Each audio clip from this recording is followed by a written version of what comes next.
né? Então, cumprimento aí os estudantes de graduação, os estudantes da pós-graduação, do PPGET, do Profei, os professores do IFAM, os professores da rede estadual, municipal, são todos colegas. Fiquem à vontade, é uma oficina, como eu disse, para construção de conhecimento, então é importante a participação de todos. Como a professora Lucilene colocou, o meu doutorado foi na área da ciência da educação, né? Eu fiz na Universidade do Minho, em Portugal, de 2013 até 2018, na especialidade de tecnologias educativas, e foi lá que eu obtive o conhecimento de como fazer a revisão sistemática de literatura, que foi diferente do meu mestrado, que foi uma revisão de literatura, vamos dizer assim, integrativa, bem básica, né, intuitiva, não com todo o rigor que nós vamos tratar hoje. Então, é importante que durante a minha fala vocês anotem aí as perguntas ou coloquem no chat, para no final a gente tirar, porque, claro, a revisão sistemática de literatura vai ajudar a todas as áreas, seja da saúde, das exatas, das humanas, né, das artes, a área que for, todas, é um método científico.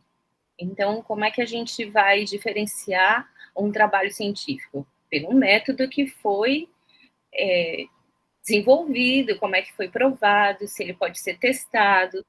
Então, a revisão sistemática de literatura é mundialmente utilizada, principalmente na Europa e nos países da América do Norte, para trabalhar com o desenvolvimento, né, com a pesquisa de novos conceitos para produzir ciência.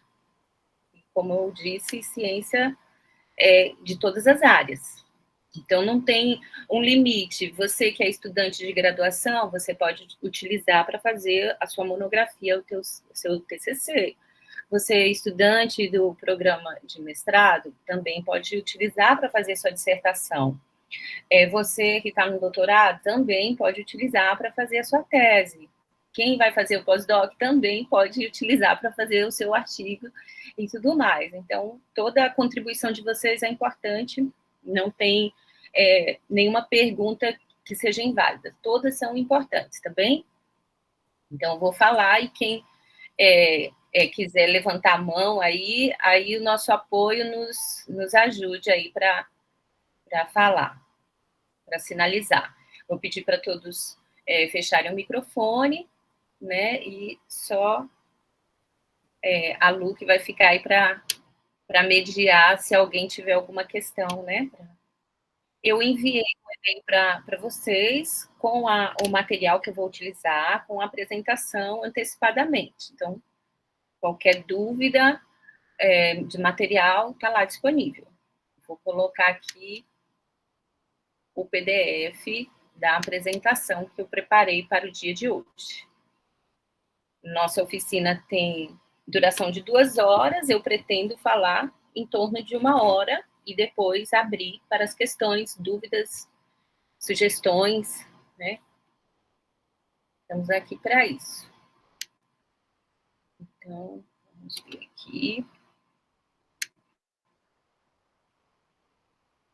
Agora eu preciso saber se vocês estão vendo a minha tela. Sim, professora. Sim. Ótimo. Bom, então, a professora já falou aqui do meu currículo, eu também coloquei aqui um link, quem tiver alguma dúvida, né? Então, eu ministro aula tanto no curso técnico de informática, quanto na graduação, no curso de análise e desenvolvimento de software, quanto nas licenciaturas, na disciplina de informática na educação, das licenciaturas, no técnico programação web e na graduação interface homem-máquina. E agora estou fazendo parte do grupo do Profei, que é o mestrado profissional de educação inclusiva, junto à equipe do professor Dalmi. Aqui é o nosso roteiro, né, desde a definição, os passos para a construção, as bases de dados referenciais, até as considerações e a parte que eu vou deixar para as dúvidas, para vocês se manifestarem. Definição. Bom, esse autor, Cranfield, né, Danny Smart, eu utilizei na minha tese, né, ele é muito citado em revisões sistemáticas de literatura. Por quê? Porque ele estudou sobre o desenvolvimento das metodologias utilizadas na área da saúde, né? E como vocês sabem, a área da saúde precisa de muito rigor, porque todo dia tem uma síndrome, né? Uma doença, um vírus, então eles têm que trabalhar sempre estudando as novas, né? Os novos achados e as possíveis soluções. Então, é uma área que todo dia sai revisões sistemáticas sobre determinado assunto, né? Doenças e sobre a saúde também, sobre a cura, sobre os medicamentos, novos medicamentos, substâncias e tudo mais. E aí, a partir da década de 70, né, começaram-se a copiar as outras áreas, não só da saúde, mas das áreas de ciências sociais, o método sistemático de fazer revisão sistemática da literatura para definir conceitos. Né? Então, por isso que ele fala que eles definem como um método rigoroso, replicável para identificar, avaliar e interpretar todas as evidências disponíveis relevantes para uma questão de pesquisa específica. Então, você tem que ter muito bem detalhado qual é a questão da sua pesquisa. No Brasil, a gente fala a problematização da pesquisa, né? Então, diferente das revisões tradicionais, né, que podem ser subjetivas, não sistemáticas, ou seja, que pode não ser replicável, reproduzível, a revisão sistemática de literatura, ela segue uma abordagem estruturada, transparente, para minimizar a questão dos vieses, né, das dúvidas, vamos dizer assim, das dualidades, das ambiguidades, né, porque ela fornece uma base sólida para a tomada de decisão e formulação de políticas, de trabalhos, de conhecimento.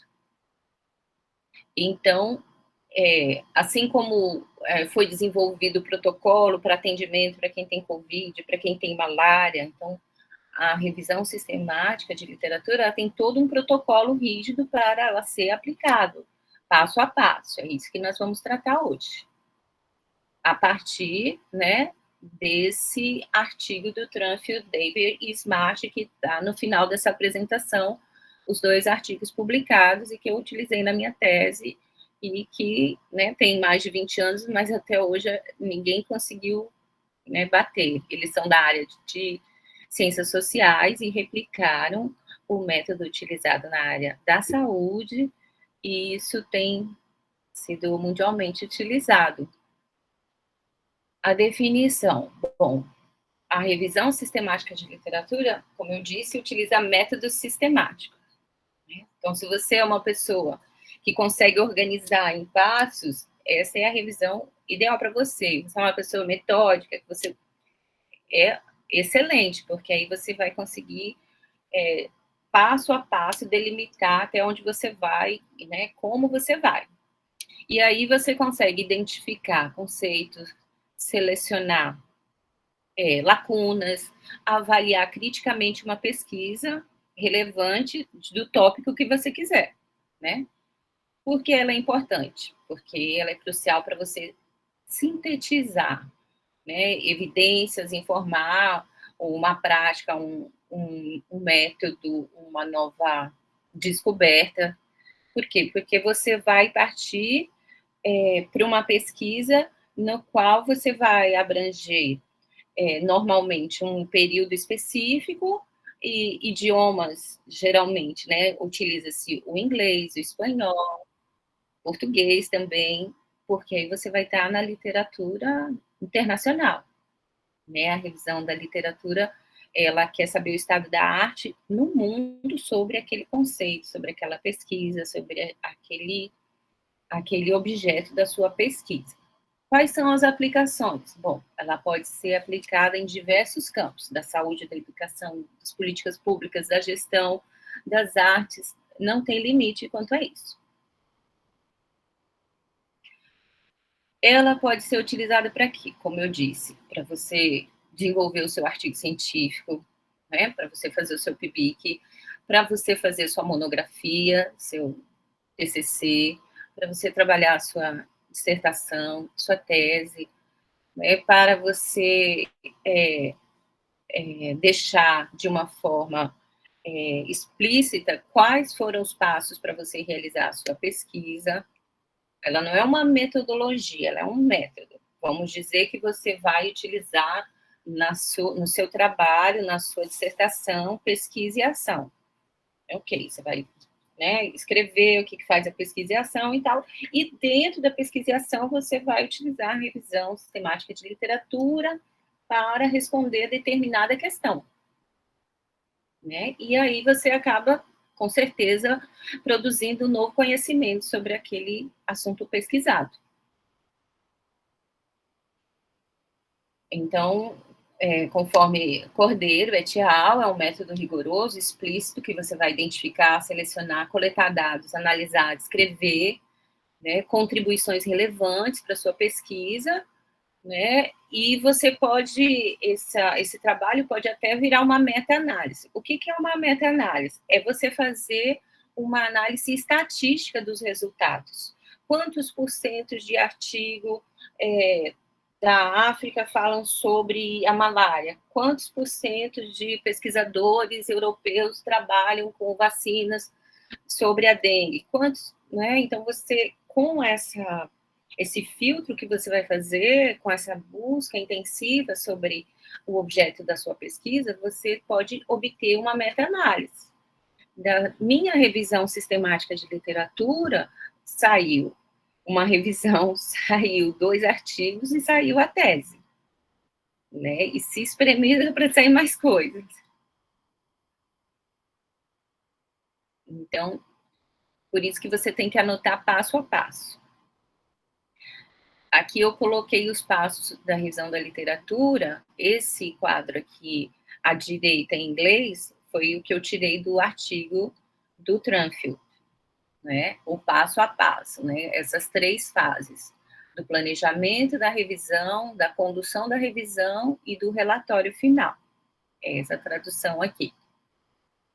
Se você quiser esmiuçar direitinho o artigo, como eu disse, eu enviei para o e-mail de todos vocês. Está lá. E no final também da apresentação está a minha tese, que também tem esse conteúdo aqui, para você consultar.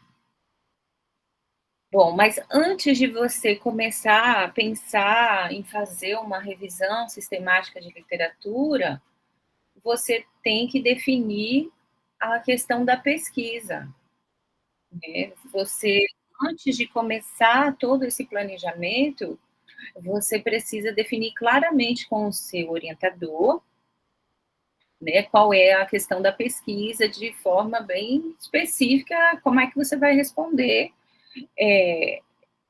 a sua busca, né? O foco vai concentrar, o foco da busca, do tempo, das bases de dados, tudo vai ser de acordo com a questão de pesquisa, né? E aí sim você vai conseguir identificar o que é relevante e o que não é relevante, né? A gente fala que você vai utilizar a estrutura PICO, né? População, intervenção, comparação e desfecho. Então, antes de tudo, você tem que sentar com seu orientador para definir a questão de pesquisa, né? Qual é o público-alvo, se vai ter intervenção, qual vai ser a comparação, qual vai ser a análise, né? Não é uma coisa, revisão sistemática de literatura não é uma coisa que você faz numa tarde, que você faz em uma semana. Por quê? Porque você vai garimpar, você vai melhorar, você vai refinar, né? Esses 9 passos aqui, eles mostram que vai durar algum tempo. Por que vai durar algum tempo? Porque, geralmente, uma dissertação, você pode ter mais de um problema a resolver, né? Mais de uma hipótese. Você vai responder essa hipótese, esse objeto de pesquisa. Então, você vai conversar com o seu orientador nessa primeira fase, que é identificar a necessidade dessa revisão, porque se um conceito ele já está bem claro na ciência, já existe artigos seminais sobre aquele assunto, então não precisa você fazer revisão daquilo.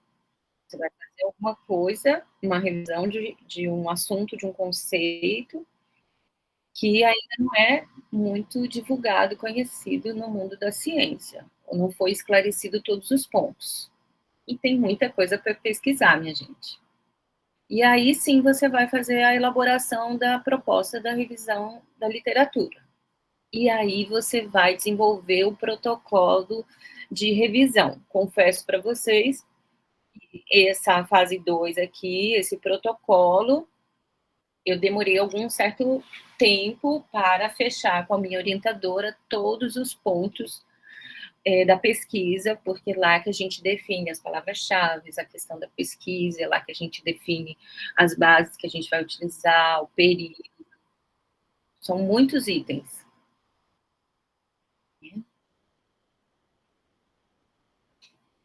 Alguém quer perguntar alguma coisa? Posso prosseguir? Lucilene, tem alguma questão? Posso prosseguir? Vivi, a gente está anotando e ao final a gente vai estar repassando. Ok, tá bem. Desculpa. Vou chamar Vivi. Não, tudo bem. Beijo.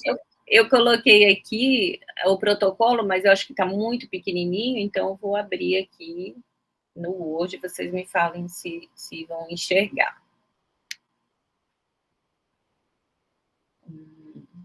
Vocês estão vendo a minha tela? Eu fui para o Word agora. Sim, professor. Ah, ótimo. Então, tá aqui. Esse é o protocolo da minha revisão de literatura do meu doutorado.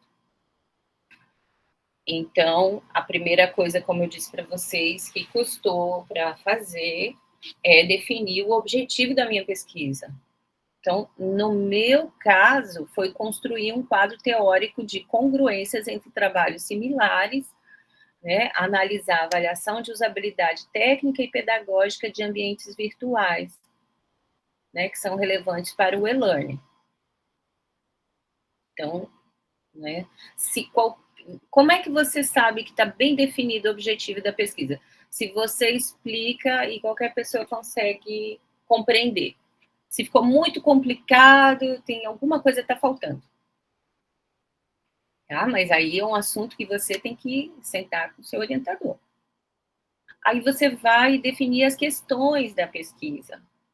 Bom, no meu caso aqui foram 5 questões. Então, toda vez que eu lia um artigo, eu não iria fazer simplesmente um fichamento, eu iria verificar se aquele artigo respondia essas questões aqui. Então, quando você for fazer a leitura dos artigos selecionados, você vai começar pelo título e pelo resumo. Você vai verificar se tem alguma coisa que vá responder uma das questões da pesquisa.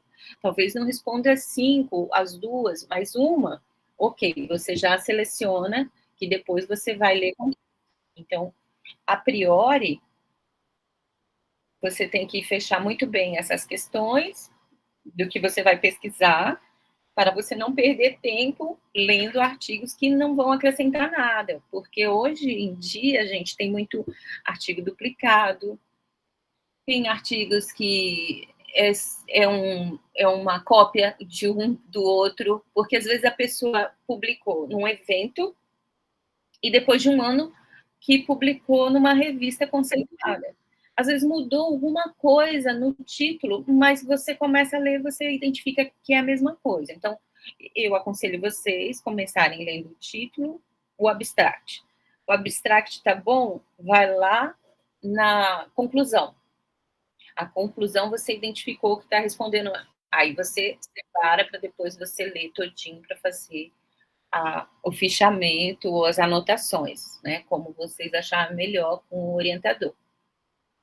Olha só, então, por isso é que demorou de fazer esse protocolo de revisão sistemática da literatura, porque eu tinha que preencher os objetivos da pesquisa, as questões que eu queria responder, a delimitação da pesquisa, ou seja, quais são as bases de dados científicas que eu vou utilizar.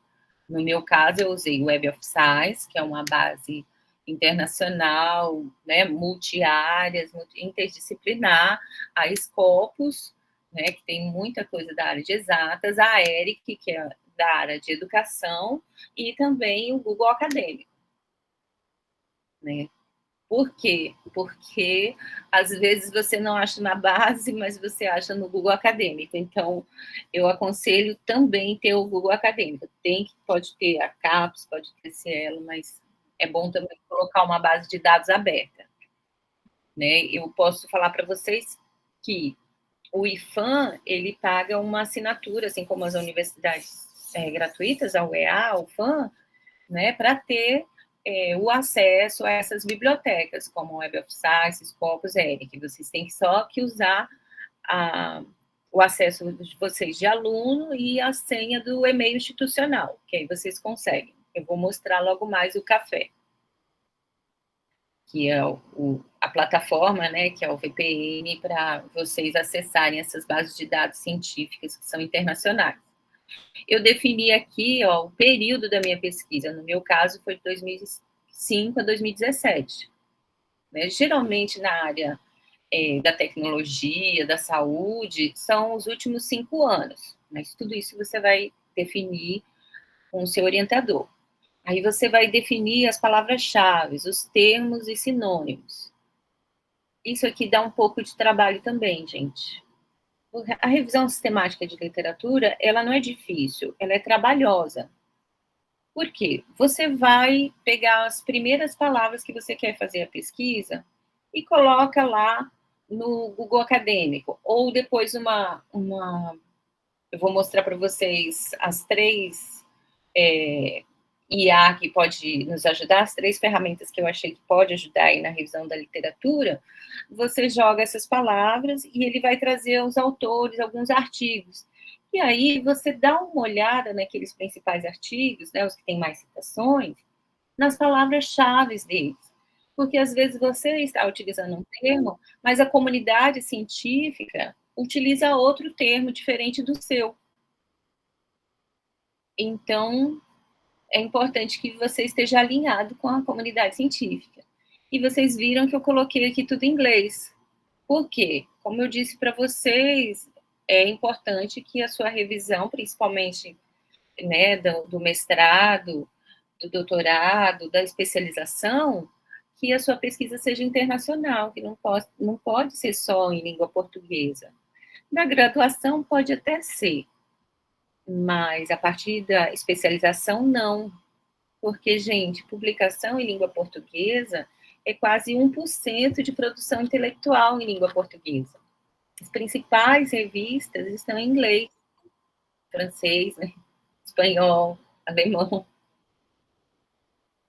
E depois você tem que definir no seu protocolo os critérios de inclusão e exclusão. O que significa isso? Inclusão são aqueles artigos que eu vou pegar, que eu vou selecionar, que eu vou guardar aqui para eu ler, para eu fazer o fichamento, para fazer a análise. Então, eu coloquei aqui artigos completos disponíveis na web, porque às vezes você tenta acessar, não consegue, mesmo tendo acesso do IFAM, da UEA, da UFAM, você não consegue acesso, ele é privado, ele é fechado. E aí, estudos que abordem o impacto daquela área que você vai utilizar. No meu caso, na área de tecnologia educativa, né? Do meu caso, foi em língua inglesa e portuguesa. Então, são os meus critérios de inclusão.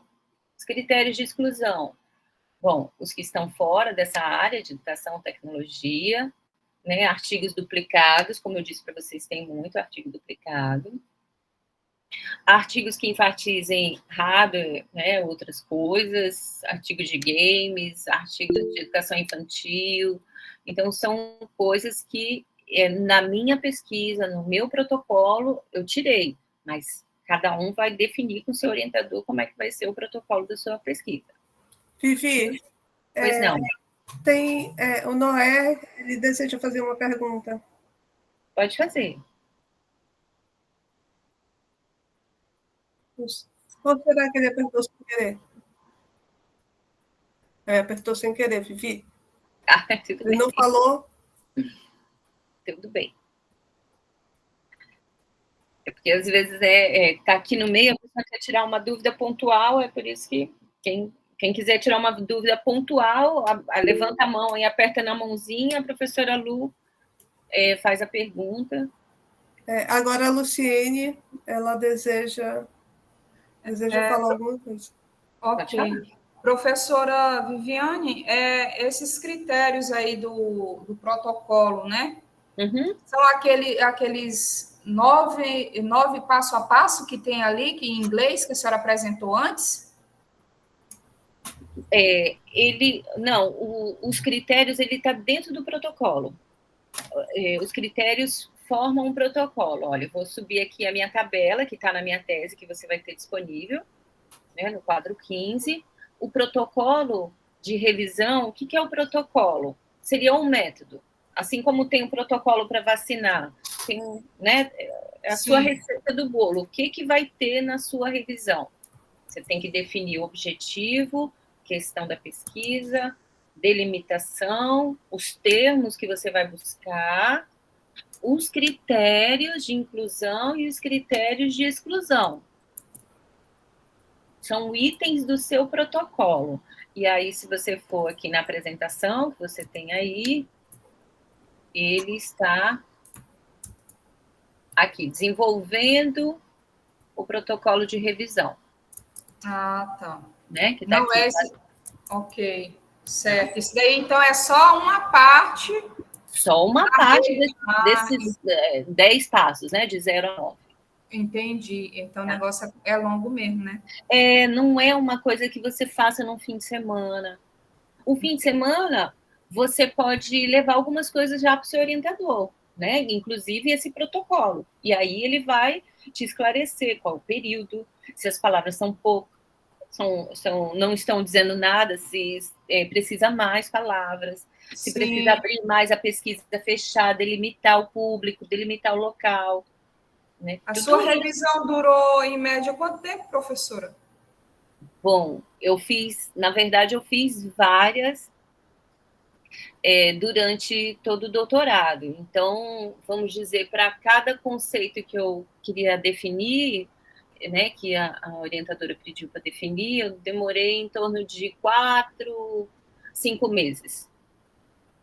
Porque, né, a maioria dos artigos em inglês e tal, e sabe como né? E depois eu passava para ela e a gente ia discutir, isso está certo, isso não está, isso põe, isso tira. Então, por isso que deu 3 artigos, né, das revisões que eu fiz até antes da conclusão da tese. Tá bom, professora, obrigada. Bom, então, definimos lá todos os passos. Aí eu coloquei aqui critérios de... Pois não?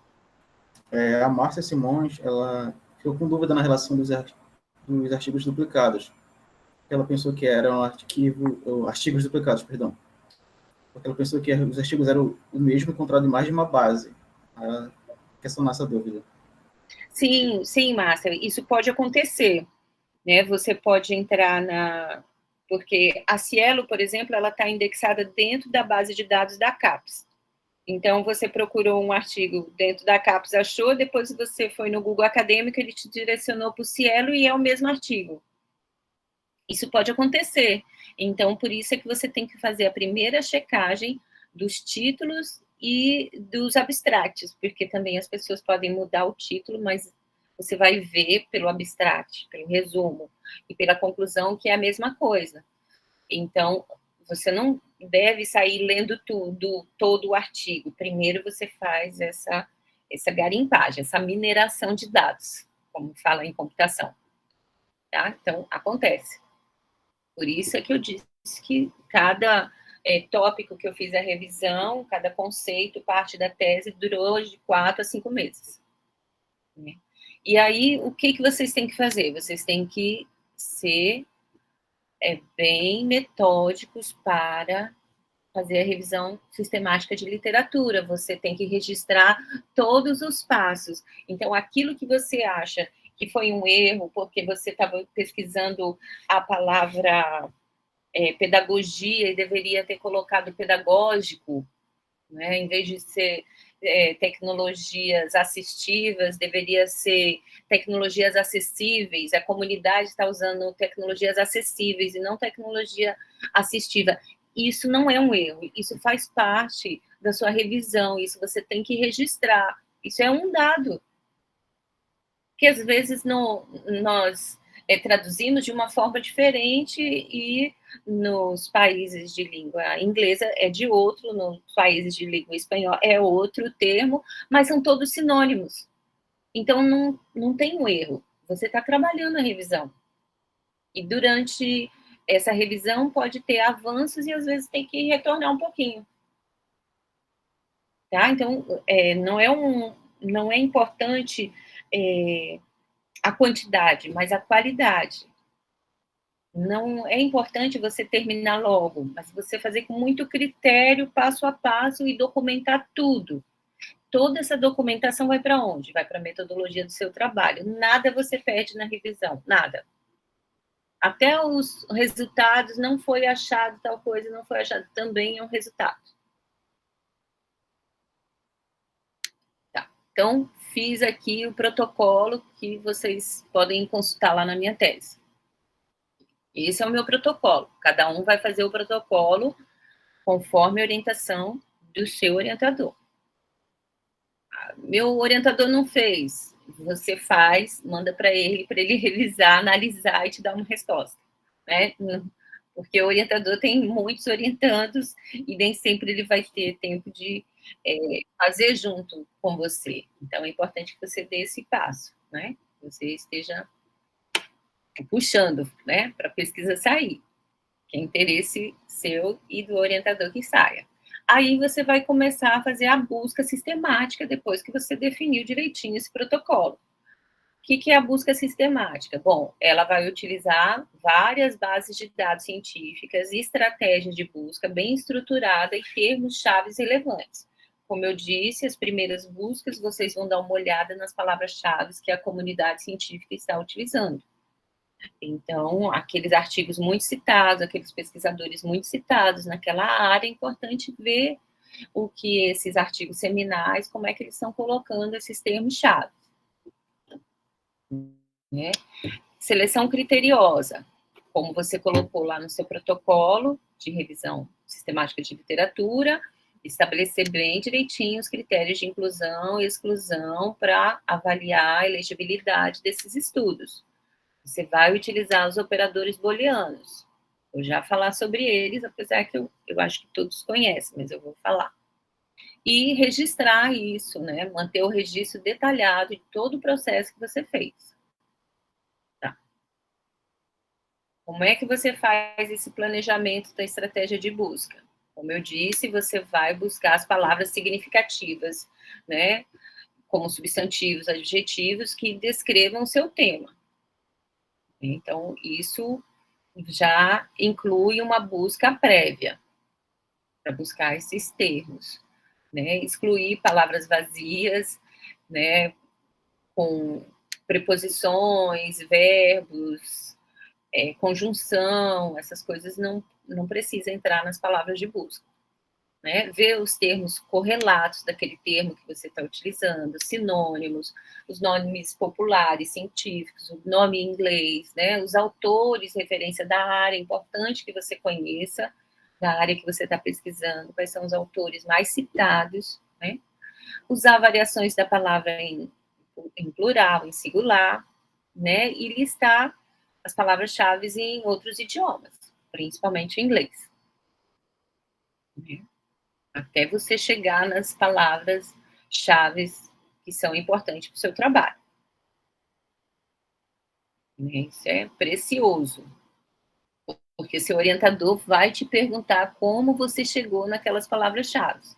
Aí você vai explicar todo o processo de busca, que você foi atrás dos referências na área, dos maiores escritores, como é que eles estão utilizando os termos e tudo mais. Não é uma coisa aleatória, é bem pensado. Como toda revisão, ela é bem pensada.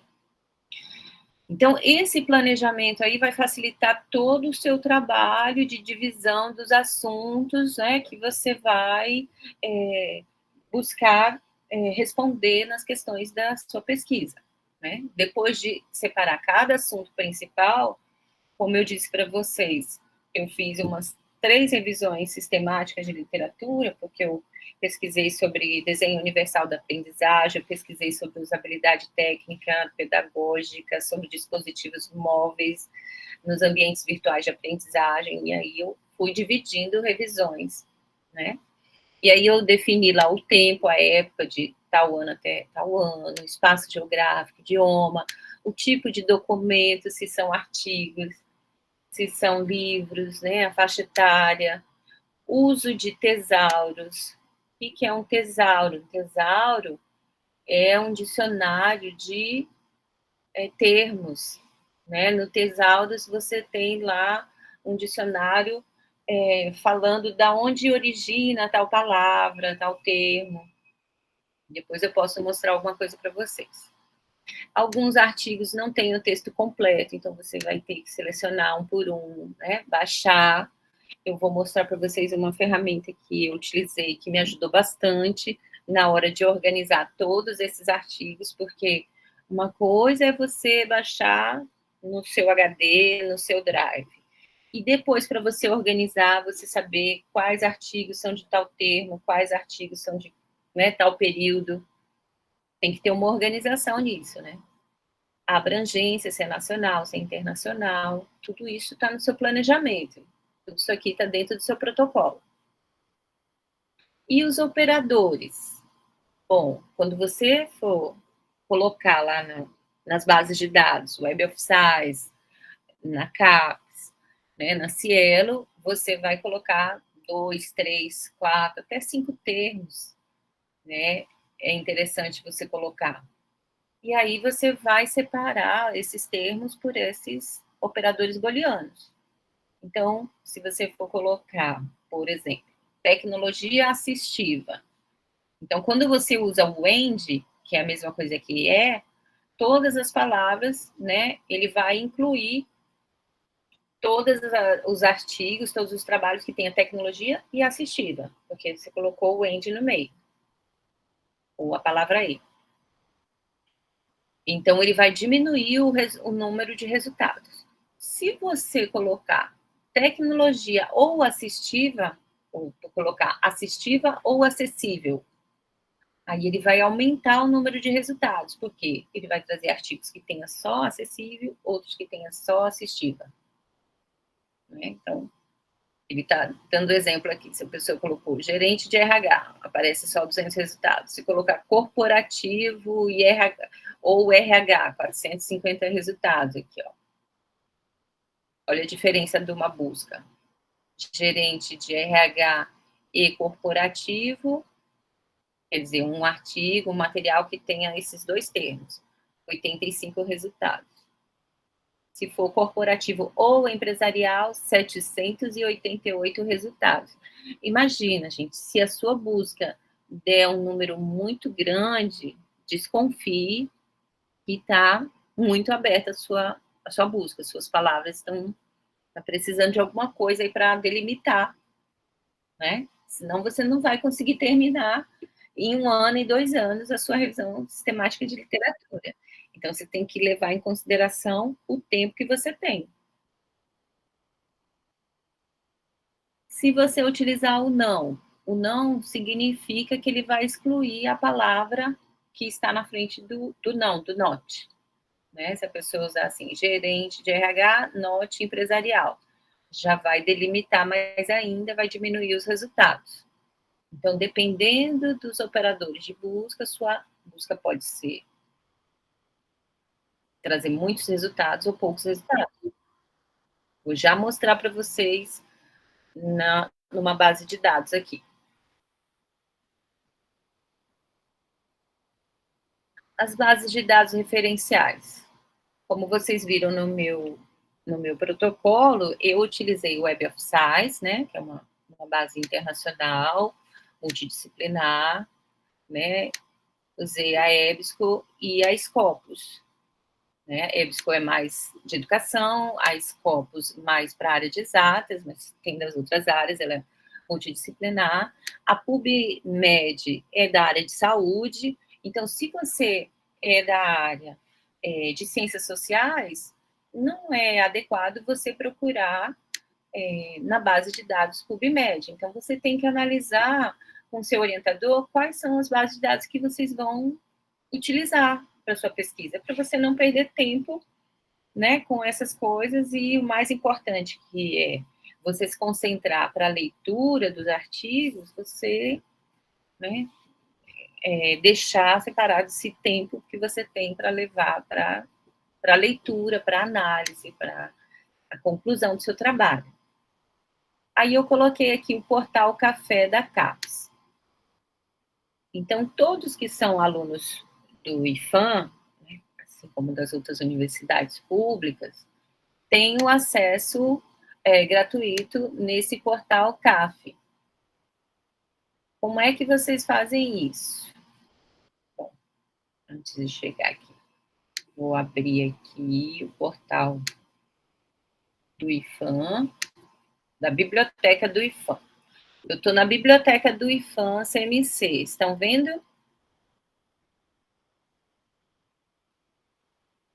Sim. Sim, ótimo. Eu entrei aqui no IFAM, no campus CMC, entrei aqui na biblioteca. Vai entrar nessa tela aqui. Opa, só porque eu cliquei em cima, ele foi carregar. Aqui, vai entrar nesta tela aqui. E aí eu quero pesquisar aqui dentro do repositório da CAPES. Eu clico aqui dentro.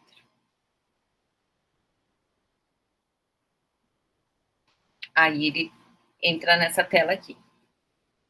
Aí ele tem um tutorial aqui para te ensinar que você deve entrar, no caso de alunos, com seu acesso, seu e-mail institucional e sua senha do e-mail. Professores, servidores, o seu CIAP e a sua senha do e-mail. E qualquer dúvida, entre em contato com as meninas da biblioteca ou com a Deilson lá do GTI.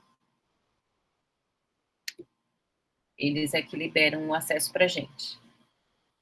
Pode resgatar a sua senha, né?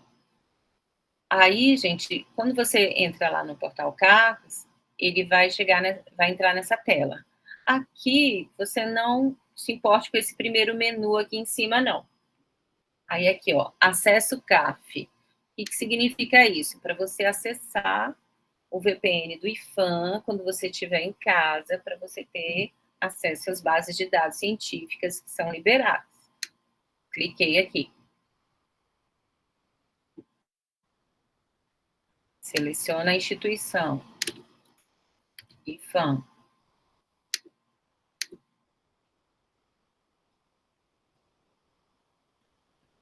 Aí aqui está o meu CIAP e a senha do meu e-mail. Então, vai.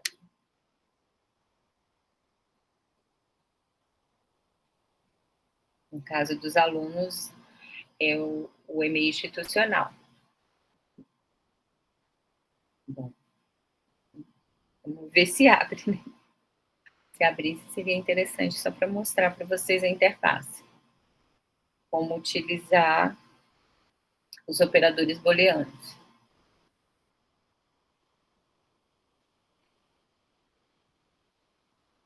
É um pouquinho demorado, né? Eu deixei aqui aberto. Bom, aqui que eu tinha feito o acesso anteriormente.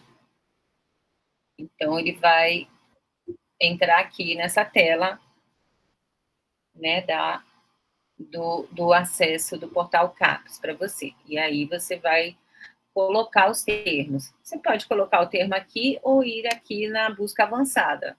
Eu aconselho sempre a ir na busca avançada, porque aqui você tem como escolher qual o campo que você quer, né, pesquisar, se é só no título, no autor, no assunto.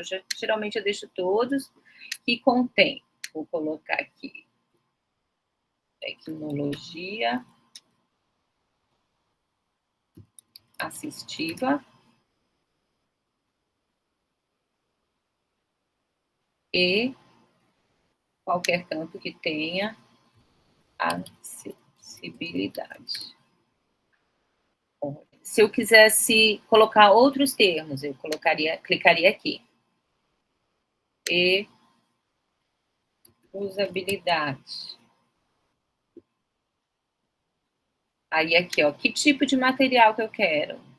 Dissertação, livro, só artigos. Que idioma? Qualquer idioma. Ano de publicação. Isso aqui são os filtros que você vai utilizar na pesquisa. Quando você determina os filtros, os termos, você tem que colocar tudo, descrever tudo nas suas anotações, porque depois isso tudo vai para a sua metodologia. Vou colocar aqui dos últimos 5 anos.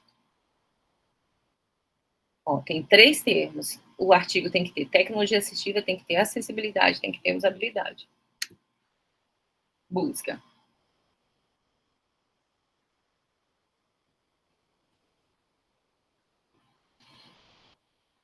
Eu imagino que serão pouquíssimos artigos que tenham esses termos.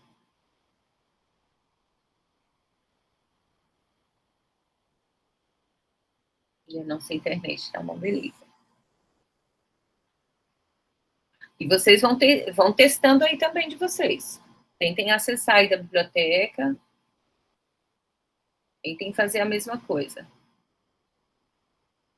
Se não conseguir, já anota aí para pedir o acesso para vocês logo mais. Bom. Vamos para o próximo, já que a internet não está legal aqui.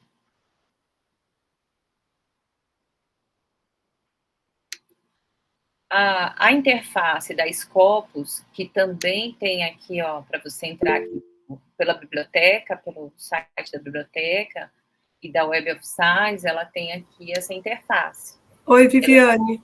Oi. Professora Sirlene está pedindo para falar. Pode falar.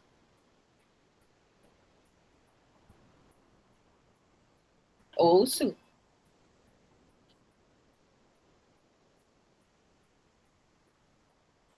Uhum.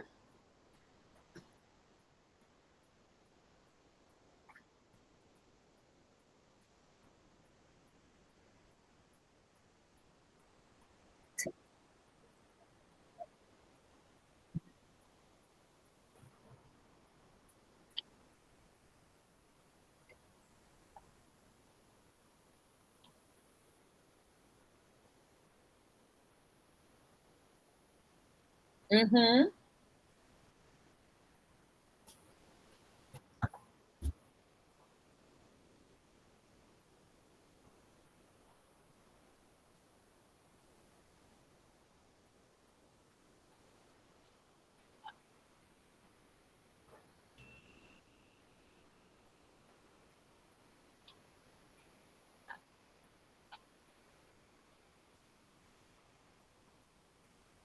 Silene, né?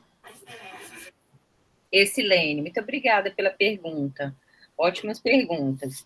Então, sim, no protocolo você vai colocar que vai selecionar artigos que estejam de acesso aberto na plataforma XYZ. Então, isso é uma coisa importante você definir, né? Porque imagina. Exatamente, isso é um critério de exclusão. Se eu não me engano, está no meu também. E sim, a revisão sistemática de literatura ela tem que ser replicável. Então, a gente nunca faz sozinha, né? A gente faz com alguém. Quem é esse alguém? O nosso orientador. Né? Então, a minha orientadora, ela checava, né, todos os termos que eu usei, se chegava naqueles artigos, naquela quantidade. Então, sim, sempre tem que fazer dessa forma, né, porque é um método científico que a premissa dela é que tem que ser reproduzível. E, geralmente, nos Estados Unidos, no Canadá, eles fazem revisão em equipe, né, são divididos e tudo mais.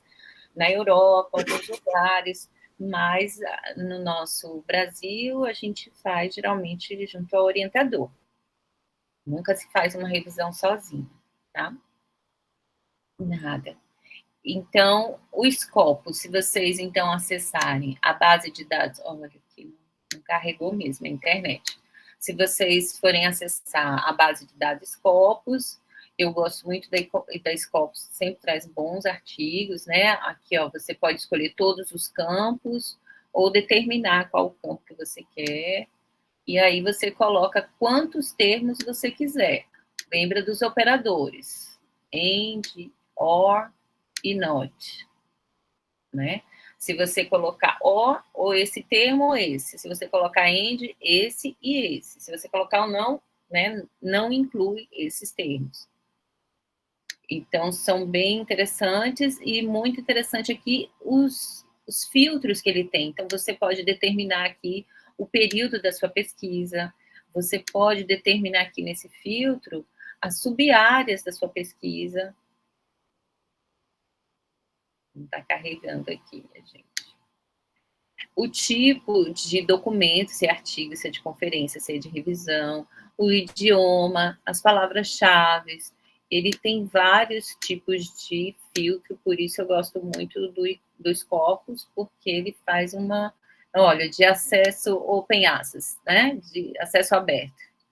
Ele já traz para você aquilo que você consegue baixar.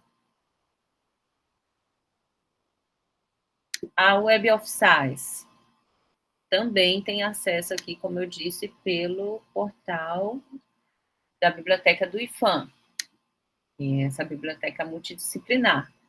Também utiliza a mesma lógica, né? Você pode colocar quantos termos você quiser, né? Geralmente você coloca o termo português e inglês.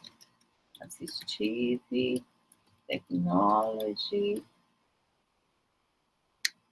colocar ou, né? Ou tecnologia assistiva, ou vamos ver se vai funcionar.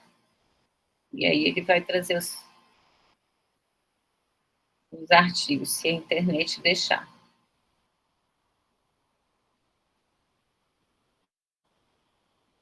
Não, né? Isso aí vai ser um dia só para a gente fazer, só trabalhar com portais. Vamos voltar lá.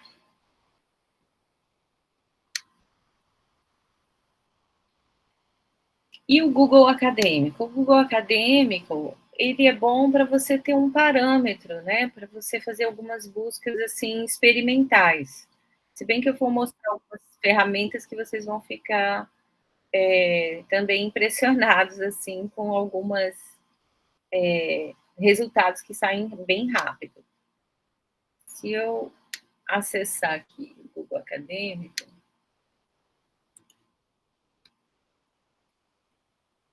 né, eu posso colocar aqui os termos que eu quero. Eu utilizo as aspas quando eu quero que saia exatamente como eu digitei. Tecnologia assistiva. Se não, ele vai trazer artigos que tenha tecnologia e assistiva. E aí, os operadores booleanos, você pode digitar aqui. Acessibilidade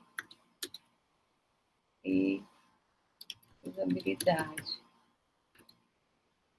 E aqui, ó, você pode colocar também o período, determinar o período da sua busca no Google Acadêmico. Então, eu não posso fazer uma revisão só no Google Acadêmico, mas ele pode me dar algumas ideias, ele pode trazer alguns artigos interessantes aqui. Olha, veja aqui, esse artigo foi citado por 45 pesquisadores, então é um artigo que eu devo ler. Olha, esse por 26, é importante eu ler, quer dizer, é um artigo que foi bem referenciado, então você vai verificar aqui quantas vezes ele foi citado, é uma forma de você selecionar. Aí você deve colocar no seu protocolo, deve colocar os artigos que tem mais de 10 citações, foram selecionados e tal, na busca, né, na base de dados do Google, você vai descrever tudinho. No meu trabalho, na minha tese, vocês vão ver que está bem descrita essa fase, né, porque metodologia é tudo. O método científico. Viviane, Ingrid Gadelha vai falar. Pode falar. Foi sem querer, me desculpa. Ah, tá. Tudo bem. Bom, depois que você fez as buscas, definiu e tudo mais, no meu caso, eu montei aqui um resumo da quantidade de artigos, né? Da Web of Science, com os termos, deram 37, olha aqui, Silene, sem acesso, 9, fora do tema, 6, repetidos, 2, total 20. No Scopus, tinham 42 com aqueles termos, mas 6 não tinha acesso, 1 estava fora do tema, 6 repetidos, ó, 29. Sim.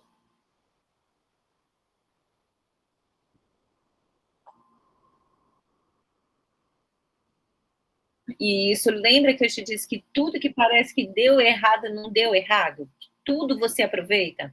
Então, todo o passo que você fez, é importante você anotar. Os termos que você trocou, quantos não tiveram acesso, quantos te enrolou, o artigo começou falando e não resultou em nada, né? Era só uma fundamentação teórica. Então, nada vai ser desperdiçado. A revisão sistemática ela é sustentável, tudo você pode reutilizar, tá? Então, aqui da Eric, ó, a Eric só trouxe 4 artigos, mas assim, não teve nenhuma sem acesso, nem fora do tema, mas tinha 3 repetidos, saiu 1. Então, dos 110 artigos que eu achei nessa busca, acabaram resultando em 65. Ou seja, eu já li o título, já li o abstract, já li a conclusão para fazer esse quadro. Montei esse quadro.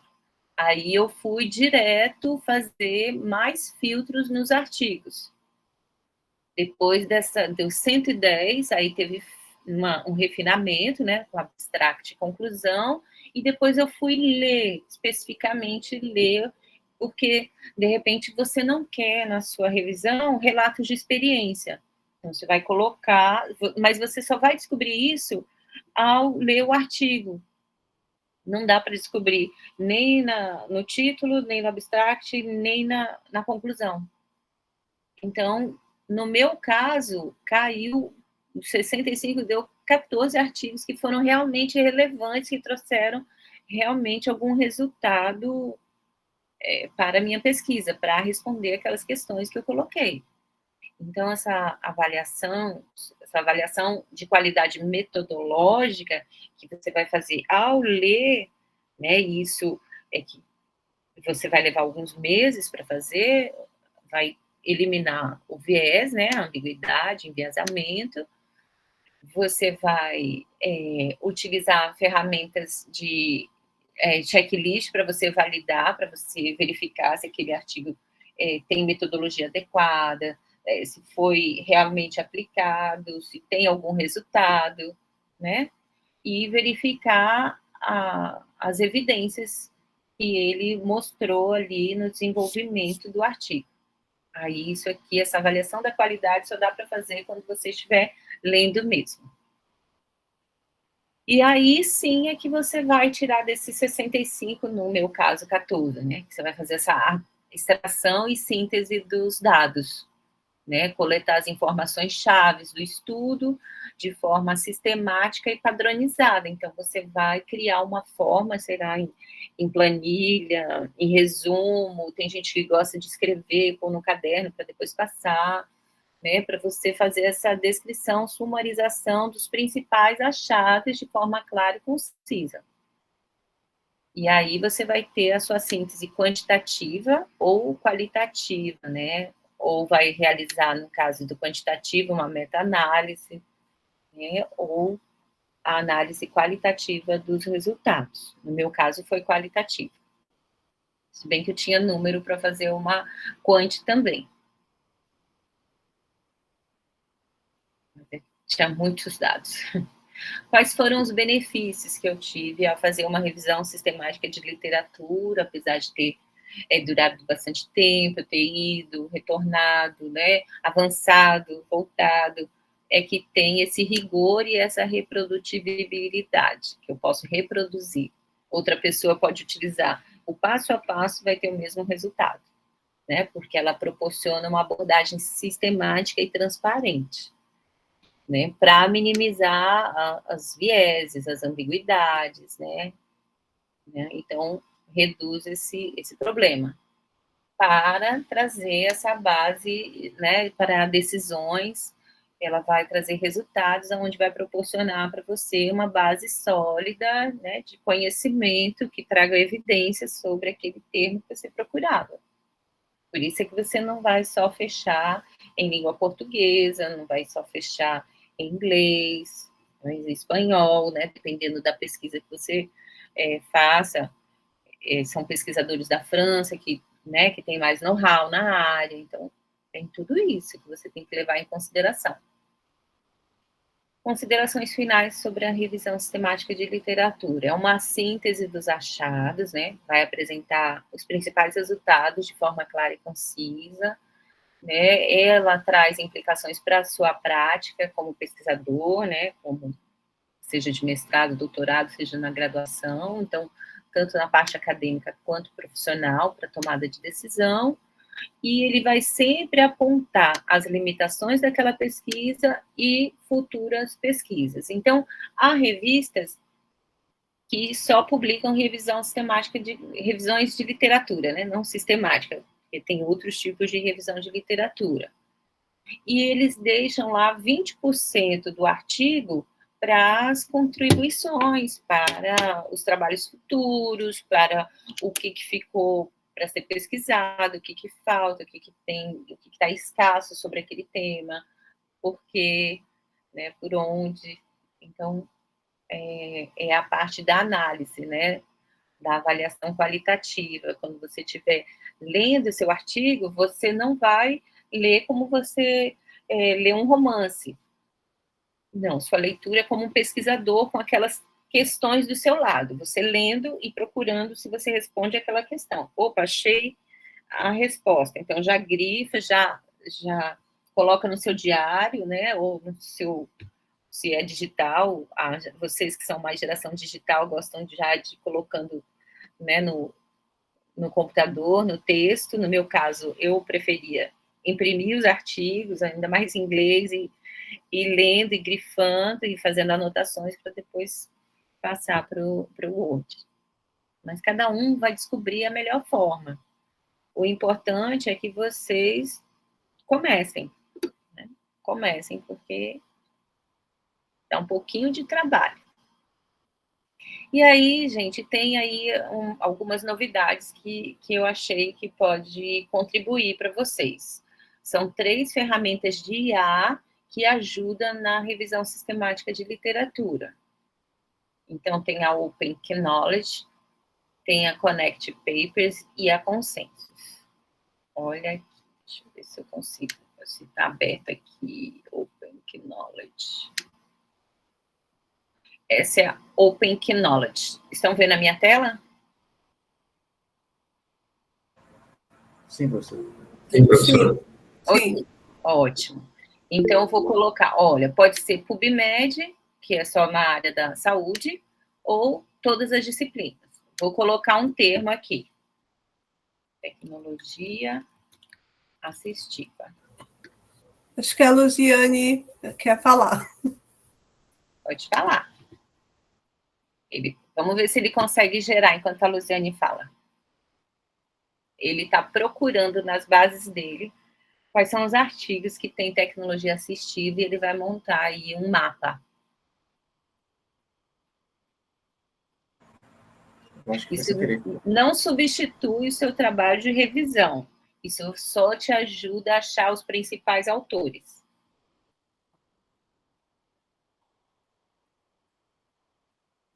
Em qualquer idioma. Porque a IA, lembra, IA ainda está em testes, mas assim, ele pega na base de dados dele o que tem sobre aquele termo, né? Sobre a sua busca. Então, ele achou, é uma busca ainda grosseira, né? Mas ele achou esses artigos aqui, ó, que tratam sobre o termo que eu pedi, tecnologia assistiva. Aí, quando você clica em cada bolinha aqui do mapa, você vai achar os artigos que estão disponíveis, né, que tem os termos. Aqui do seu lado direito estão os artigos, se você quiser abrir. E aqui do lado esquerdo estão mostrando o que se relaciona com o quê. Então, tecnologia assistiva se relaciona à educação inclusiva, comunicação alternativa, tecnologias educacionais. Olha aqui. Não vai substituir, porque lembra, a revisão sistemática de literatura, você tem que anotar o passo a passo. E aqui é só para você ter uma ideia. A outra ferramenta de IA é o Connect Papers. Eu vou colocar aqui em inglês. Assistive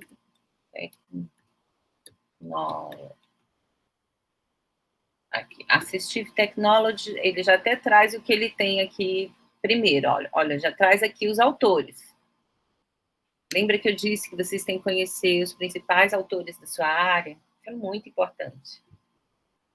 Olha, então ele trouxe aqui o principal artigo que foi criado aqui com o termo, foi de 1995.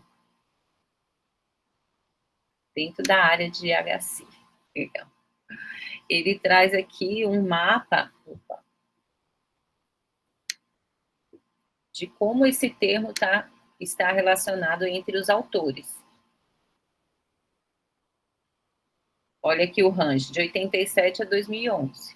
E aí tem outros filtros que você pode colocar aqui, né, para aumentar, diminuir o range, né, o período, o tempo da pesquisa. Opa, diminuir muito o mapa aqui. Ainda não peguei prática, não, nessa ferramenta. Mas aí está disponível para vocês pesquisarem, Connect Papers. E o Consensus, também bem parecido. Você pode colocar uma pergunta aqui e ele vai trazer as respostas de artigos a respeito, por exemplo.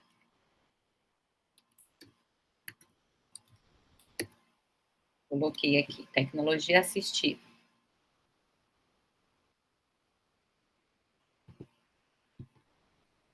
Aí ele vai trazer artigos que tem esse termo. Se eu colocar a pergunta, o que é tecnologia assistiva, ele vai fazer essa síntese.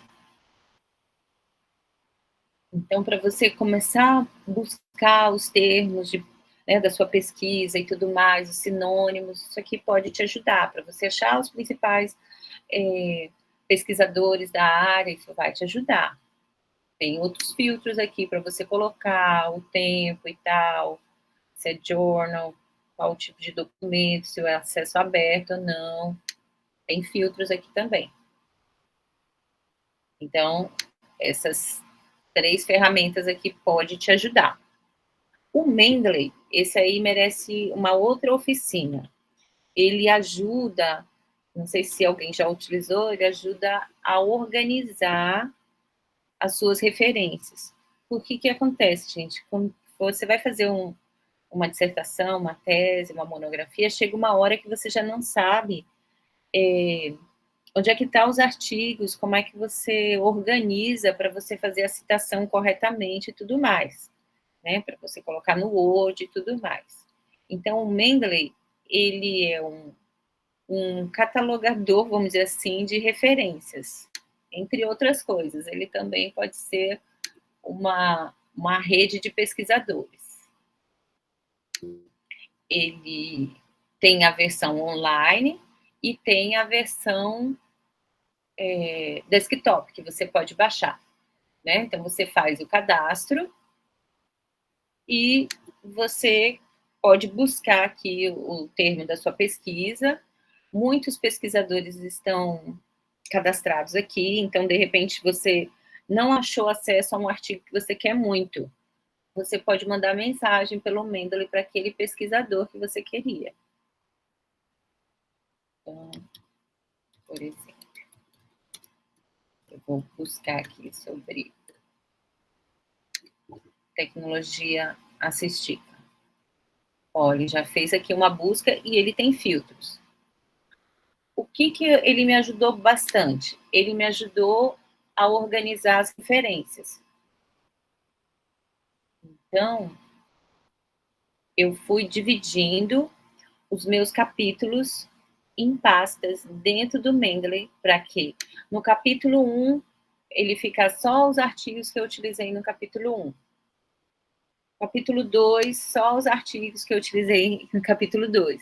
E ele fica na nuvem. Por quê? Porque vocês sabem, lei de Murphy acontece. Então, é importante que você tenha a cópia do seu trabalho, das suas referências na rede, né? Na nuvem. Você tenha sempre uma cópia de segurança. Não deixa tudo no seu computador, tudo no seu notebook.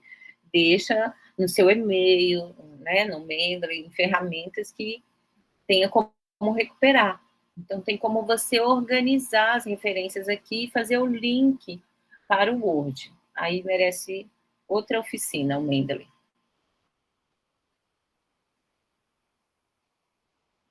Deixa eu voltar aqui. O EndNote é muito parecido, mas eu usei o Mendeley, gostei mais do Mendeley. Mas é a mesma metodologia, né? Ele organiza as referências e depois você consegue fazer o link dele, da ferramenta, para o Word. Aqui estão as referências, da onde eu tirei a revisão sistemática da literatura, que eu utilizei na minha tese, e aqui está a minha tese, né, lá no portal da Almin. É isso, gente. Agora eu quero... Olha, falei demais, 8h17. Aí agora eu quero ouvir as dúvidas, o que vocês querem que eu reforce, que eu repita, explique. A professora Lucilene quer falar, eu acho. Pode falar. Tá mudo. Vou ser a primeira a falar, agradecer, porque assim a tua oficina foi esclarecedora. Ela atende tanto a graduação quanto a pós. E esse momento é um momento muito gratificante, porque está unindo as pós do IFAM, né? A gente está junto, pós e graduação. Muito obrigada, amiga. Vamos passar as perguntas.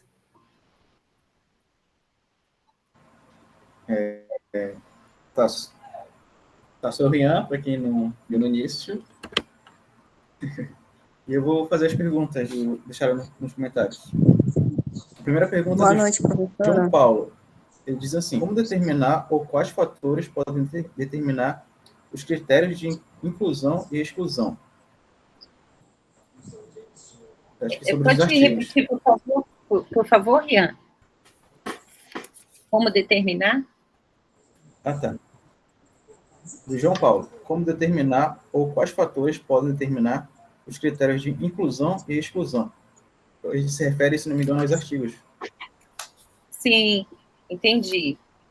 Bom, só mesmo você com seu orientador, porque o protocolo, você né, pode fazer baseado no que você quer pesquisar, e aí ele só vai ser validado quando o seu orientador falar, ok, é isso mesmo que nós vamos pesquisar, são esses os critérios, se são né, artigos com acesso aberto, se são artigos em inglês, em português, em espanhol. Então, é você e seu orientador.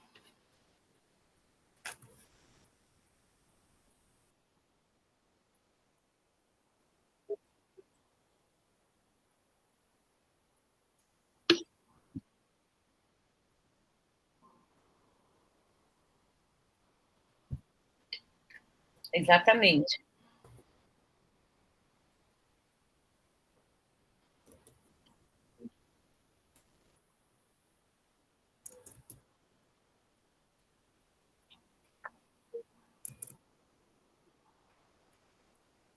Isso, é isso mesmo, esse leme. Então, é importante que vocês lembrem-se que se na sua busca entrou algum artigo de evento, de análise e tudo mais, você coloque lá como critério de exclusão, porque é importante que você coloque artigos que foram revisados em pares, que geralmente são de revistas de grande impacto, porque geralmente não estão completos de análise, não foram revisados, podem ter muitos erros, então isso pode inviabilizar a sua revisão, né? Pode perguntar.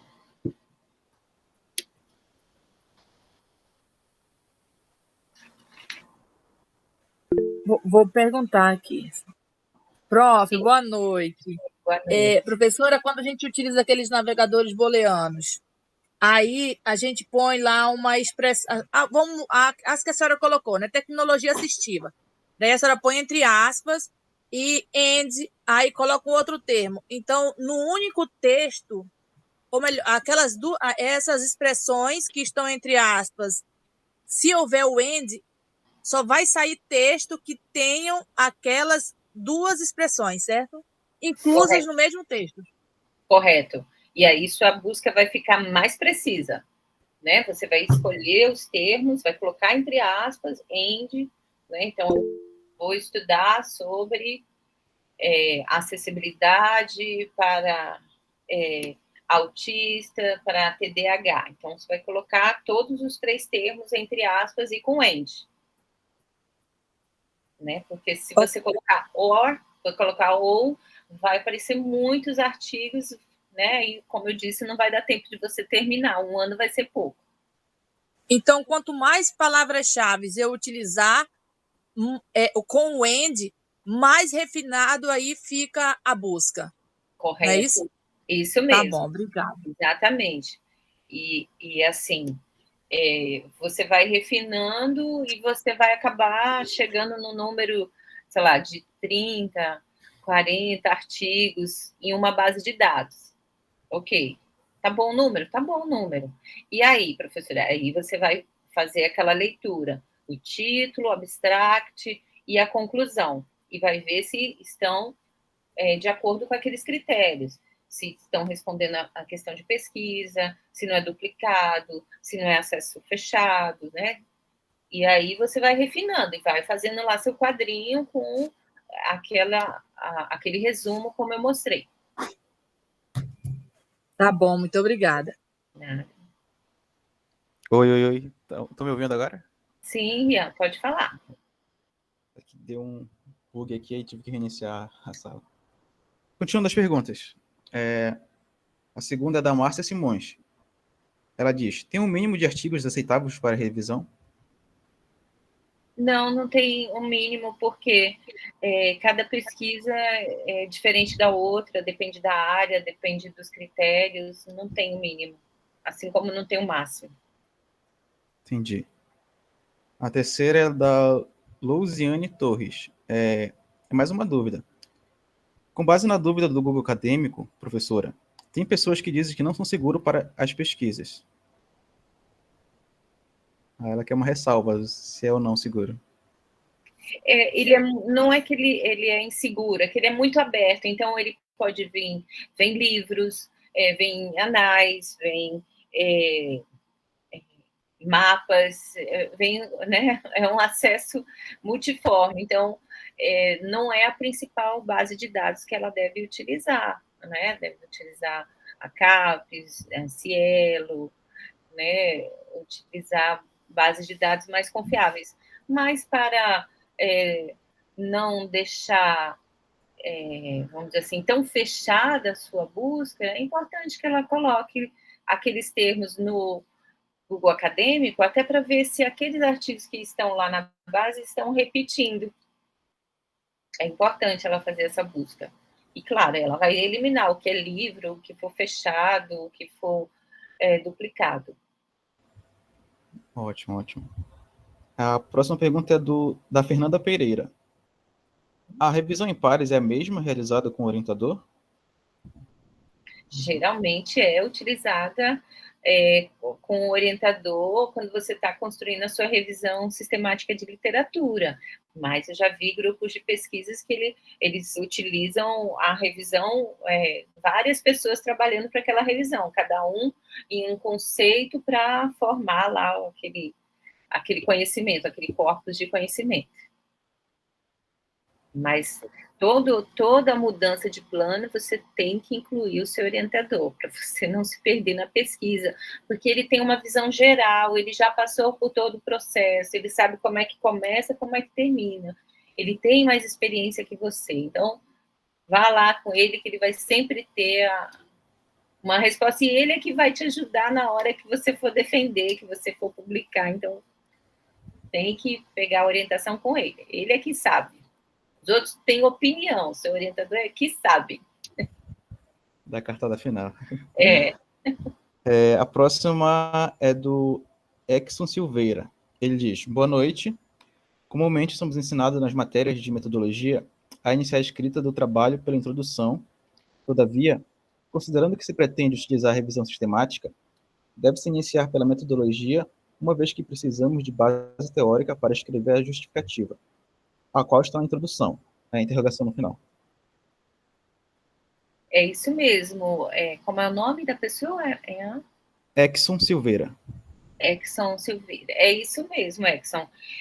Você pode deixar a sua introdução para escrever por último, né? Se você for fazer um trabalho, a minha orientação é que se você for fazer uma revisão sistemática da literatura, onde você vai precisar definir o protocolo, o corpus, definir as palavras e tudo mais, você vai deixar a introdução por último, até porque existe uma fórmula para você fazer a sua introdução, que é contextualizar, colocar os objetivos, a contribuição e tal, então deixa por último, né? No caso de uma revisão, é melhor começar lá pelo corpus mesmo, que é a fundamentação teórica, o que vai dar sustentação do seu trabalho. Ótimo. O Anderson Celares tem uma. Ele diz: tem algum problema da revisão sistemática ser uma seção do referencial teórico? Tem um problema se a revisão ser o quê? Não entendi. Ser uma seção do referencial teórico? Não, porque ela vai estar citada dentro da sua metodologia, como é que você chegou àquela fundamentação teórica, como é que você escolheu aqueles termos, como é que chegou naqueles conceitos. Então, ele vai fazer parte da fundamentação teórica quanto da sua metodologia, que você vai descrever passo a passo como é que você chegou naqueles autores, aqueles artigos. Legal. Não tem mais perguntas, mas eu tenho a minha ainda. Pode falar, Rian. Supondo que eu vou escrever um artigo científico sobre revisão teórica, né, da literatura sobre a criação de plataforma de ensino-aprendizagem, por exemplo, Google Acadêmico, Docrative, Canvas. Por onde eu começo? Por exemplo, eu delimito 10 anos, 15 anos disso na literatura. Tudo relacionado a minha sugestão, Rian, tudo relacionado às novas tecnologias, é que você utilize os últimos 5 anos. Então, o range que você vai fazer, né, 2018, né, até 2024. E aí você vai colocar os termos-chave, Socrative, Moodle, Kahoot, as plataformas de ensino-aprendizagem que você achar, Canvas, o que você vai achar interessante. Então, você começa a buscar, a pensar, utilizando o Google Acadêmico para fazer uma primeira repescagem. O que tem? Aí você vai descobrir quais são as palavras-chave que os pesquisadores estão utilizando. Aí você vai refinar suas palavras-chave, vai entrar outras coisas. Aí vai preparar o protocolo, aí vai lá no seu orientador. Olha, eu pensei em fazer isso, eu estou preparando esse protocolo, o que a senhora acha? Aí ela já vai te abrir, Entendi. entendeu? Amém. Não pode chegar sem nada, que aí o orientador tem 20 orientandos esperando. Ok, obrigado. As perguntas terminaram, eu acho que é isso. A professora quer tomar frente, Lúcia? Eu queria agradecer, tá? O suporte. O Rian, ele está organizando desde a questão dos certificados. A professora Viviane foi maravilhosa ao oferecer essa oficina, organizar e está hoje aqui tirando as nossas dúvidas. Então, assim, eu acredito que se ninguém mais tiver nenhuma dúvida, a gente passa a palavra para a Viviane. Eu queria agradecer a participação, Vivi, do professor Dalmi, e que não sei se ele ainda está aqui na sala, mas está desde o início acompanhando você, né? Está acompanhando, e isso é maravilhoso, porque os professores têm que estar ao lado dos alunos, né? Eu acho que é mais ou menos por aí. E a união desses dois programas agora, assim, em termos de oficinas, a gente está fazendo uma pesquisa, o que é necessário, o que o aluno precisa. Então, sempre a gente vai estar lançando. Eu e a Viviane vamos estar conversando e oferecendo oficinas que ajudem na construção do material de vocês. Muitas vezes a gente tem dúvida, né? E nada melhor do que especialistas, pessoas que trabalham com isso há muito tempo, para esclarecer. Vivi, muito obrigada. Eu que agradeço, aí a oportunidade, né? Porque eu falei para a Lô que o conhecimento ele tem que circular, senão ele mofa, né? O conhecimento não para, então que bom que eu tive essa oportunidade aqui com vocês e estou à disposição para tirar dúvidas, né? Envie e-mail, perguntem, pesquisem, né? O Amazonas precisa de vocês, né? O Brasil precisa da pesquisa de vocês, né? O mundo quer conhecer coisas da Amazônia, mas precisa de pesquisadores, precisa de vocês. É impossível o professor fazer tudo, né? O professor vai orientar e tal, mas a gente já está passando, né, o bastão para vocês. Olha aqui os cabelos brancos, né? Então, fiquem à vontade. A professora Kátia quer falar? Pode falar. Oi, Kátia. Oi, Vivi. Oi, Lu. Oi. Legal te ver aqui. Então, Viviane, eu queria agradecer também, Viviane, e dizer assim, Lu, porque desde o início eu até mandei uma mensagem, mas eu não queria atrapalhar, porque a Vivi estava tão bem aí, adorei, Vivi. Que bom. Né? Queria muito ter usado tudo isso também no meu material, entendeu? Então, assim, dizer que a gente aprende realmente todos os dias, né? Então, e aí pode ter certeza, mais um aprendizado. Né? E aí que eu vou levar junto aqui com os meus orientandos, né? E dizer, Lu e Vivi, que eu sou professora também do Profei, né? Mas que eu também sou professora do Profiqui. E a gente está aqui também com outro mestrado e com alunos do outro mestrado. Então, aqui também estamos participando, né? Também do outro programa. Então, são esses três. Um prazer, né? E nessa caminhada juntas de novo, né, Kátia? De novo, né? Obrigada, amada. Voltamos. Gente, eu queria Tá? agradecer. Obrigada, viu, Vivi? Queria agradecer também uma pessoa que, por exemplo, que está dando um suporte maravilhoso para a gente, participando da oficina, a Sirlene, que está gravando, tá? Então, assim, é equipe, né? Um ajudando o outro. E a todos, né? A Luciene também ajudou. Quer falar, Luciene? Pode ter vontade. Quero falar, professora. Primeiramente, obrigada. Assim, essa oficina foi maravilhosa no sentido de dar a oportunidade da gente compreender mais um pouquinho, conhecer outras ferramentas. E, assim, é uma sugestão. Em 2021, eu participei de um projeto de extensão sobre revisão de literatura, né? Acho que tinha 60 horas ou era 40 horas o curso. E foi bem bacana que, no final, tivemos como produto um artigo de revisão de literatura da atividade que a gente fez. E eu consegui até publicar o artigo, né? Então, assim, fazer uma revisão sistemática de literatura, né? Um projeto de extensão. Se tiver, eu sou a primeira a me inscrever. Obrigada, professora. Obrigada, Luciene. Fica aí a ideia, né? Quem sabe pode falar, Luciene. Gente, a frequência ela está no chat, tá? Não esqueçam, porque o certificado vai ser construído a partir dela.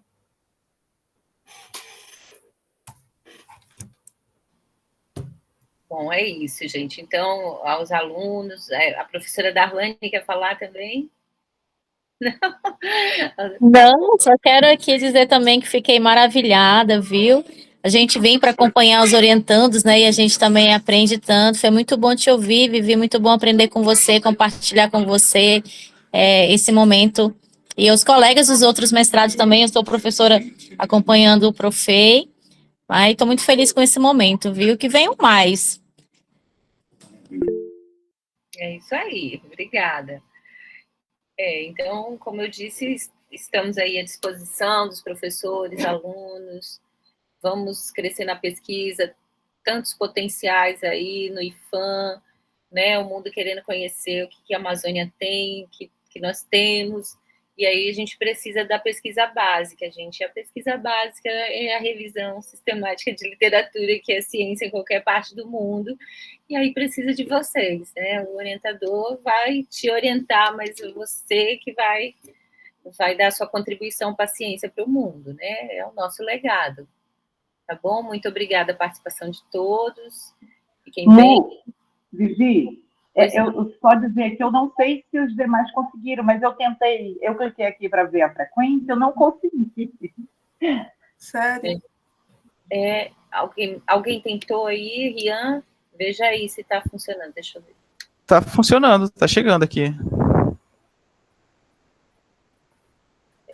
Tá chegando, Kátia, não sei, talvez... Rian, só o link, deixa só o link aqui no chat, pode ser que... alguma coisa aí. Isso. Vou tentar novamente. Tá? Bom, eu estou aqui no tablet, não sei se pode ser que ele não está entrando, não sei, mas vou tentar. Pode ser internet também, né? Mas a gente já registrou aqui a tua presença. Então, acho que nós ficamos por aqui, minha gente. Tá bom? Se não tem questões, boa noite a todos. Boa noite. Fiquem com Deus. Até mais. Tchau.